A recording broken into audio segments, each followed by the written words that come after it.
في إطار مكافحة الجريمة بكافة أشكالها، تمكن أفراد فرقة الأمن والتحري للدرك الوطني ببسكرة في عملية نوعية من تفكيك شبكة مختصة في المتاجرة بالأسلحة النارية تقليدية الصنع وتوقيف 3 أشخاص مشتبه فيهم تتراوح أعمارهم بين 44 و 47 سنة. العملية تمت بناء على معلومات واردة إلى أفراد الفرقة مفادها وجود شخص يحوز على سلاح ناري من الصنف الخامس تقليدي الصنع بمنزله العائلي.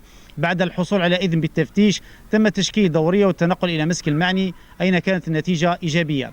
عملية التفتيش أسفرت عن حجز سلاح ناري بندقية تقليدية الصنع وكذا سلاح ناري تقليدي الصنع 16 خرطوشة مملوءة عيار 16 ملم، سلاح أبيض، أين تم توقيف المعني واقتياده إلى مقر الفرقة لاستكمال التحقيق.